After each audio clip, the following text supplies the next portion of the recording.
السلام علیکم ورحمۃ اللہ وبرکاتہ۔ اعوذ باللہ من الشیطان الرجیم، بسم اللہ الرحمن الرحیم۔ اليوم اکملت لکم دینکم واتممت علیکم نعمتی ورضیت لکم الاسلام دینا۔ صدق اللہ العظیم۔ میں نے قرآن مجید کی جو آیت تلاوت کیا ہوں، اس میں اللہ رب العزت نے ارشاد فرمایا ہے کہ ہم نے دین اسلام کو مکمل کر دیا ہے۔ دین اسلام مکمل دین ہے۔ اب مکمل کسے کہا جاتا ہے؟ آپ ایک پانی کا گلاس لیجئے، اس کو اوپر تک لبالب بھر دیجئے، اگر اس میں اتنی خلا ہے کہ آپ اس میں تھوڑا بھی پانی ڈالتے ہیں تو وہ بہتا نہیں ہے، تو وہ مکمل نہیں ہے۔ اگر بہہ جائے تو پھر وہ مکمل ہے۔ اسی طرح دین اسلام بھی مکمل دین ہے۔ اگر اس میں آپ کوئی چیز داخل کریں گے تو بدعتی بن جائیں گے، اور اگر کوئی چیز نکال لیں گے تو الہادی بن جائیں گے۔ تو اسلام مکمل بھی ہے اور محفوظ بھی ہے۔ ابھی محرم کا مہینہ چل رہا ہے۔ اب دیکھیں محرم کے مہینے میں اسلام کے نام پر کتنی لوگوں نے بدعاتیں گڑھ لی ہیں۔ مشہور و معروف بدعت ہے تعزیہ داری۔ یہ تعزیہ داری جائز نہیں ہے۔ قرآن مجید میں ارشاد ہے اتعبدون ما تنحتون، سورہ صافات آیت 95۔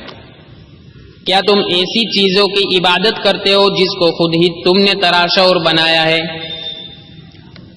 ظاہر ہے کہ تعزیہ انسان اپنے ہاتھوں سے تراش کر بناتا ہے، پھر منتیں مانی جاتی ہے، اس سے مرادیں مانی جاتی ہے، اس کے سامنے اولاد وغیرہ کی صحت کی دعائیں کی جاتی ہے، اور اس کو سجدہ کیا جاتا ہے، اور اس کی زیارت کو زیارت امام حسین سمجھا جاتا ہے۔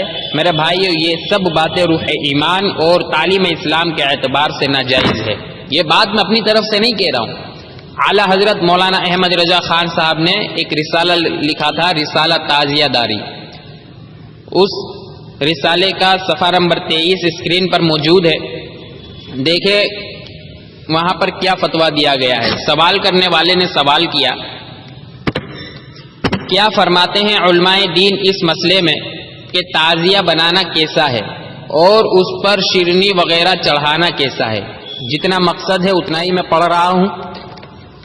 ایسا نہیں ہے کہ آدھی ادھوری عبارت نقل کر کے کوئی غلط بات کو میں ثابت کر رہا ہوں۔ اسکرین پر مکمل سوال اور مکمل جواب موجود ہے، آپ خود پڑھ سکتے ہیں۔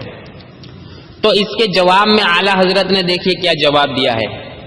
تعزیہ رائجہ ناجائز و بدعت ہے، اور اس کا بنانا گناہ و معصیت، اور اس پر شیرنی وغیرہ چڑھانا محض جہالت ہے۔ یہ اعلیٰ حضرت نے فتویٰ دیا ہے۔ اسی رسالہ تعزیہ داری کے صفحہ نمبر 28 پر ایک جواب دیتے ہوئے کہتے ہیں تعزیہ جس طرح رائج ہے نہ ایک بدعت، یعنی ایک بدعت نہیں ہے بلکہ بدعت مجمع بدعت ہے۔ ایک بدعت نہیں بلکہ بدعات کا مجموعہ ہے تعزیہ داری۔ ایک مولانا صاحب اس پر کہہ رہے تھے کہ اعلیٰ حضرت نے مروجہ تعزیہ داری کو ناجائز اور حرام کہا ہے۔ اچھا، موجودہ تعزیہ داری ناجائز ہے تو وہ کون سا تعزیہ ہے جو موجود نہیں ہے لیکن جائز ہے؟ اس کا جواب وہ مولوی صاحب کے پاس بھی نہیں تھا۔ اعلیٰ حضرت نے اپنی زندگی میں کبھی تعزیے کو جائز نہیں کہا ہے۔ اصل میں یہاں یہ مسئلہ نہیں سمجھ پائے ہیں کہ یہاں پر رائجہ موجودہ کیوں کہا جا رہا ہے۔ دیکھیں محرم کا جو مہینہ ہے بے شک قابل احترام ہے۔ اس دن تاریخ اسلام کے بہت سے واقعات اسی دن پیش آئے ہیں۔ حضرت موسیٰ علیہ الصلاۃ والسلام کے دور میں جو فرعون تھا اس کو اسی دن محرم کی 10 تاریخ کو سمندر میں غرق کیا گیا تھا، دریائے نیل میں۔ تو تاریخ اسلام کے اس کے علاوہ اور بھی بہت سے واقعات پیش آئے ہیں، تو یہ قابل احترام ہے۔ تو اعلیٰ حضرت اس احترام کو برقرار رکھ رہے ہیں کہ محرم کا مہینہ اور اس کا احترام مسلم ہے، لیکن موجودہ دور میں جو تعزیہ رائج ہے یہ ناجائز ہے. آج جو لوگوں نے اس کے احترام میں جو تعزیہ وغیرہ بنانا شروع کر دیا ہے یہ ناجائز ہے، یہ اصل اعلی حضرت کی مراد ہے. یہاں پر ایک بات اور یہ بھی سمجھیے کہ آج شادی بیاہ میں جو ناجائز کام کیے جا رہے ہیں، آپ دارالفتہ میں پرچی لکھیے، استفتاء لکھیے، بھیجیے، دیکھیں کبھی کوئی مفتی یہ فتویٰ نہیں دے گا کہ یہ جو خرافات آج شادی بیاہ میں ہونے لگے ہیں اس وجہ سے شادی ناجائز ہے، نکاح ناجائز ہے. نفس نکاح کو ناجائز نہیں کہا جائے گا، بلکہ جو خرافات ہے اسی کو ناجائز کہا جائے گا. اعلیٰ حضرت نے تعزیہ داری کو ناجائز کہہ کر اور اس میں جو خرافات ہے اس کو بھی ناجائز کہہ کر نفس تعزیہ داری کی بھی نفی کر دی کہ یہ بھی ناجائز ہے، اور جو خرافات ہے اس کی بھی نفی کر دی کہ یہ بھی ناجائز ہے. اور اگر اب بھی بات سمجھ میں نہیں آتی تو لیجئے میں آپ کو ایک اور حوالہ دیتا ہوں، اسکرین پر موجود ہے، فتاوی رضویہ جلد 24 صفحہ 142 پر دیکھیں. سوال کیا گیا شادی میں ڈھول وغیرہ بجانا اور محرم میں تعزیہ داری کرنا سینہ پٹنا کیسا ہے؟ جواب دیا ڈھول بجانا ممنوع ہے. دیکھیں ڈھول بھی بجانا جائز نہیں ہے، اور تعزیہ داری سینہ کو بھی حرام. یہاں تو دیکھیے نہ موجودہ ہے، نہ رائجہ ہے، نہ مروجہ ہے، بالکل صاف مطلق ناجائز کہا ہے کہ تعزیہ داری سینہ کو بھی حرام، تعزیہ داری حرام ہے. اس کے علاوہ مولانا تطہیر احمد رضوی بریلوی صاحب نے کتاب لکھی ہے محرم میں کیا جائز کیا ناجائز، صفحہ نمبر 14 اسکرین پر موجود ہے. ایک مسئلے کو سمجھاتے ہوئے بحث کرتے ہوئے آخر میں اس کا خلاصہ لکھتے ہیں کہ آج کی تعزیہ داری اور اس کے ساتھ ہونے والی تمام بدعات و خرافات و واہیات سب ناجائز و گناہ ہیں. مثلا ماتم کرنا، تعزیوں پر چڑھاوے چڑھانا، ان کے سامنے کھانا رکھ کر وہاں فاتحہ پڑھنا، ان سے منتیں مانگنا، ان کے نیچے سے برکت حاصل کرنے کے لیے بچوں کو نکالنا، ہوتا ہے نا تعزیہ نکلتا ہے نیچے بچے لیٹ جاتے ہیں. تو ان تمام باتوں کے بارے میں لکھتے ہیں کہ تعزیے دیکھنے کو جانا، انہیں جھک سلام کرنا، سواریاں نکالنا سب جاہلانہ باتیں اور ناجائز حرکتیں ہیں. ان کا مذہب اسلام سے کوئی واسطہ نہیں ہے. اسی کتاب کے صفحہ نمبر 15 اور 16 اسکرین پر موجود ہے. دیکھیں بہت بہترین بات لکھی ہے مولانا تطہیر صاحب نے. مسلمانوں کو چاہیے کہ اس کو زیادہ سے زیادہ عام کرے. لکھتے ہیں کہ بعض جگہ سننے میں آیا کہ کچھ لوگ کہتے ہیں کہ ہمارے خاندان میں تعزیہ داری پہلے سے ہوتی چلی آ رہی ہے، 1 سال ہم نے تعزیہ نہیں بنایا تو ہمارا فلاں نقصان ہو گیا، یا بیمار ہو گئے، یا گھر میں کوئی مر گیا. یہ دیکھیں بہت مشہور ہے، عام طور پہ یہ عقیدت مسلمانوں کے اندر موجود ہے. تو ان تمام باتوں کے سلسلے میں لکھتے ہیں کہ یہ بھی جاہلانہ باتیں ہیں، پہلے تو ایسا ہوتا نہیں، اور ہو بھی جائے تو یہ ایک شیطانی چال ہے. وہ چاہتا ہے کہ تم حرام کاریوں میں لگے رہو اور خدا رسول سے دور رہو. دیکھیں یہاں پر مولانا تطہیر صاحب نے بھی تعزیے کو ناجائز کہا ہے. یہ کہہ رہے ہیں کہ شیطان کی چال ہے، وہ چاہتا ہے کہ تم حرام کاریوں میں لگے رہو. یہ حرام کاری یہاں کسے بتایا جا رہا ہے؟ تعزیہ داری کو بتایا جا رہا ہے. تو میرے بھائیوں یہ تو وہ دو شخصیت ہے جن کو لوگ مسلکی نگاہ سے دیکھتے ہیں. اب میں آپ کے سامنے ایک متفق علیہ شخصیت کا فتویٰ رکھنا چاہوں گا. حضرت مولانا شاہ ولی اللہ محدث دہلوی رحمۃ اللہ علیہ، فتاوی عجیزی صفحہ 184 اسکرین پر موجود ہے.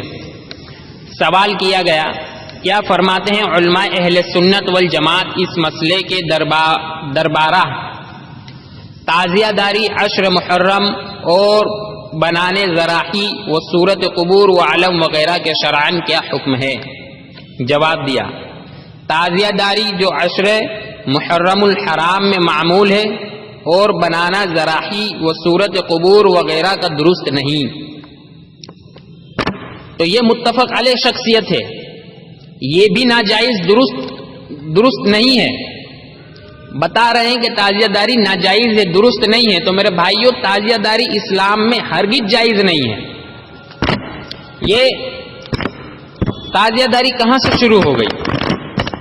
ہندوستان میں تعزیہ داری تیمور لنگ کے آنے کے بعد شروع ہوئی ہے، جو مذہباً شیعہ تھا.